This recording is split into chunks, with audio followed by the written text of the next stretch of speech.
Hi hello welcome to இன்றைக்கி ஆடிப்பெருக்கு. சாயந்தரம் வீட்டில் உள்ள சாமிக்கு பூஜை பண்ணலான்னு சொல்லிட்டு குளிச்சுட்டு அப்படியே ரெடி ஆகிட்டேன். மதியமே பூஜை சாமானமெல்லாம் விளக்கி வச்சாச்சு. ஸோ அதுவும் வெயிலில் நல்லா காஞ்சி ட்ரையாக இருந்தது. அதுக்குள்ளே குளிச்சுட்டு வந்து இன்றைக்கி பூஜைக்கு கண்டிப்பாக மல்லிகைப்பூ வச்சுக்கணும் அப்படிங்கிறனால மல்லிகைப்பூ வச்சுட்டேன். இன்றைக்கி வீட்டில் உள்ள துளசி மாடா லட்சுமி பெருமாள் 2 பேர்த்துக்கு தான் பூஜை பண்ணலான்னு சொல்லிட்டு வீட்டில் உள்ள சாமியெல்லாம் நேற்று வெள்ளிக்கிழமை போய் கோயிலில் தாலி சரடு பட்டுடுத்தி அம்மனுக்கு மாரியம்மனுக்கு பண்ண வேண்டியது எல்லாமே வந்து கோயிலில் பண்ணிட்டு வந்துட்டேன். ஸோ வீட்டில் உள்ள தெய்வங்களை நம்ம கும்பிடணும் அப்படிங்கிறனால ஈவினிங் பூஜை வச்சுக்கலான்ட்டு பன்னீர் ஊற்றி மஞ்சள் குங்குமம் எல்லாமே ரெடி பண்ணி வச்சாச்சு. அதுக்கப்புறம் பார்த்திங்கன்னா நானும் அம்மாவும் பொட்டெல்லாம் வச்சுட்டோம். வேல் எவ்வளோ அழகாக இருக்குது பார்த்திங்களா?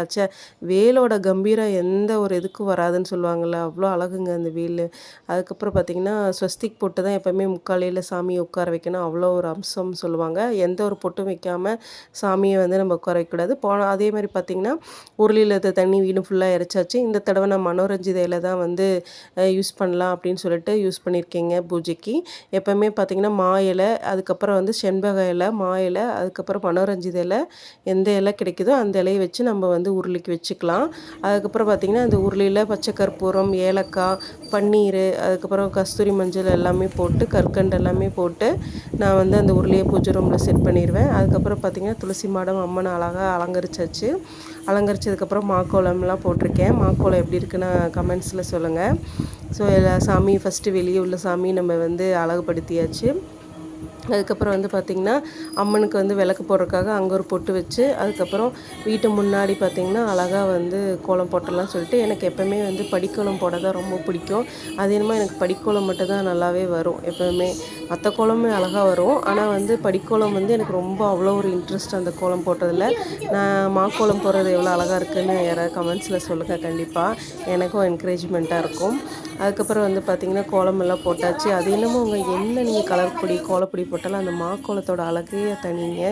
அப்புறம் அச்சதை போட்டு 2 கற்கண்டு வந்து தீபத்துக்கு போட்டோனுங்க. எப்போயுமே தீபம் எரியும் போது அதுக்கு வந்து எப்படி சொல்கிறது, அதுக்கு வந்து சாப்பாடு கொடுக்குற மாதிரி நம்ம வந்து கற்கண்டோ அப்புறம் அச்சதை போட்டு அதை ஒரு பூ வச்சு அதுக்கப்புறம் தீபம் போடுறதுங்கிறது வந்து அந்த தீபத்துக்கும் அக்னி பகவானுக்கும் நம்ம வந்து ஒரு நன்றி சொல்கிற விதமாக தான் அந்த விஷயத்த பண்ணணும். வெறுமனே தீபம் போடக்கூடாது, ஒரு பூவாவது இருக்கணும். ஒரு கற்கண்டு அந்த தீபத்தை எண்ணெய்க்குள்ளே போடணும். அதுக்கப்புறம் நெய் தீபம் வந்து போடுறதுக்காக பூஜை ரூமுக்குள்ளே பார்த்திங்கன்னா வெள்ளி விளக்கு எல்லாத்துக்குமே நெய் தீபம் கொஞ்சம் கொஞ்சமாக ஆட் பண்ணிக்கிட்டேங்க. ஏன்னா ஒரு ஒரு சில தீபத்துக்கு தான் ஃபுல்லாக நெய் ஊற்றினேன், மற்ற தீபத்துக்கெல்லாம் வந்து ஒவ்வொரு ட்ராப் மட்டும் தான் கொஞ்சம் நெய் தீபம் விட்டேன்.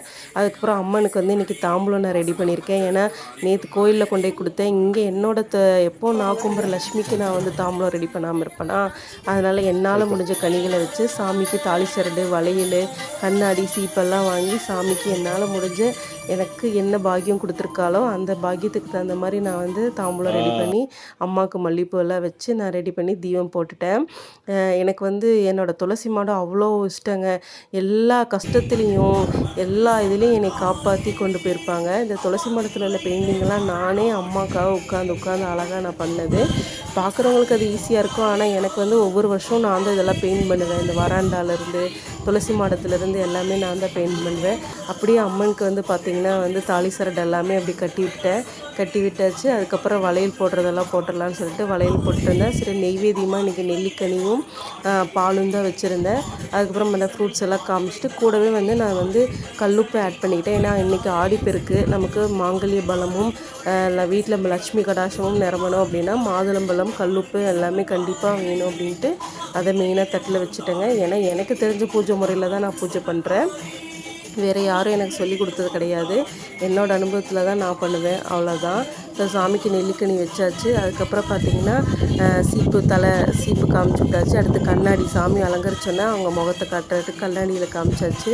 காமிச்சதுக்கப்புறம் பார்த்திங்கன்னா பால் கொஞ்சமாக துளசி மாடத்துக்கு ஊற்றிட்டு அம்மாவுக்கு கொஞ்சமாக ஊற்றி அபிஷேகம் பண்ணிவிட்டு அதுக்கப்புறம் அப்படியே அதை நெய்வேத்தியத்துக்கு வச்சுட்டேங்க. அதில் கொஞ்சமாக கல்கண்டு ஏலக்காய் போட்டுருவேன் எப்போவுமே. அதுக்கப்புறம் சாம்பிராணி எல்லாம் காமிச்சு சாமியை முதல்ல வந்து புனிதப்படுத்தணும்னு சொல்லுவாங்க. அதுக்கப்புறம் நெய் தீபம் அப்படியே காமிச்சாச்சு சாமிக்கு.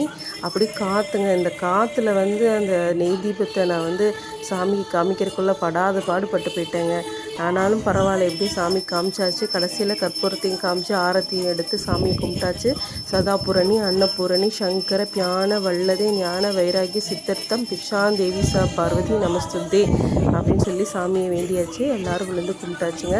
அவ்வளோ அழகு அம்மா அவ்வளோ சந்தோஷமாக இருந்திருப்பாங்க. ஏன்னா என்னோடய அம்மா என் கூட என் வாழ்க்கையில் இருக்கிற இந்த அம்மன் வந்து எப்போவுமே பார்த்திங்கன்னா மகாலட்சுமிக்கு வந்து நான் எது பண்ணாலும் அவங்க சந்தோஷமாக ஏற்றுக்குவாங்க.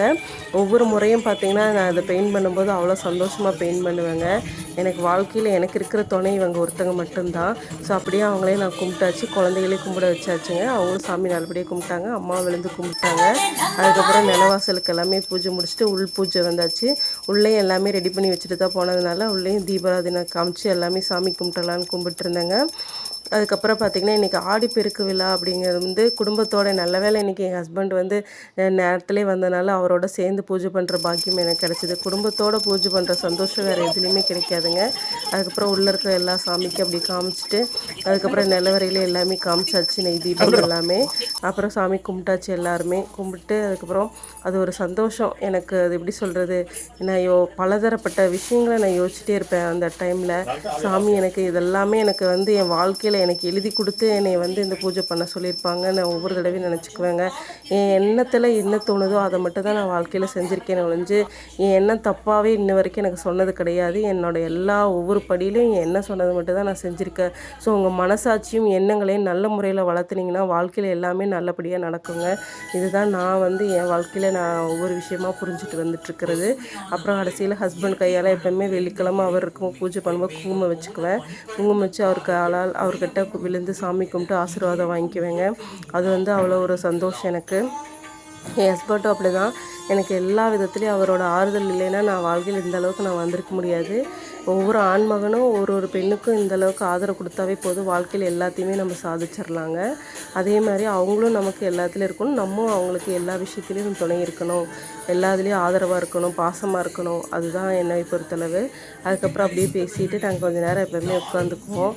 உட்காந்துட்டு அது என்னன்னு தெரில, பூஜை முடிஞ்சோன்னே எல்லோரும் ஒற்றுமையாக உட்கார்றது வந்து அவ்வளோ ஒரு இதுன்னு சொல்லுவாங்க. கோயிலே பாருங்கள் கொஞ்சம் நேரம் எல்லாம் உட்காந்துட்டு போகிறாங்கிறாங்களே, அது வந்து எதுக்கு சொன்னாங்கன்னு தெரியாது. ஆனால் அது குடும்பத்தோடு உட்கார்றதுக்கு தான். அதுக்கப்புறம் அம்மா இட்லி ஊற்றி ரெடி பண்ணிட்டாங்க, தக்காளி சட்னி ரெடி ஆகிடுச்சு. சரின்னு சொல்லிட்டு வெளியே வரண்டா, ஏன்னா எனக்கு மழை இல்லையில, அப்படியே காத்தார போய் உட்காந்து வெளியே வரண்டாவில் உட்காந்து அப்படியே சாப்பிட்டுட்டோம். அப்படியே சாப்பிட்டுட்டு அம்மாவையும் சாப்பிட சொன்னேன். சரி வரேன் நாங்கள். தேங்க்யூ.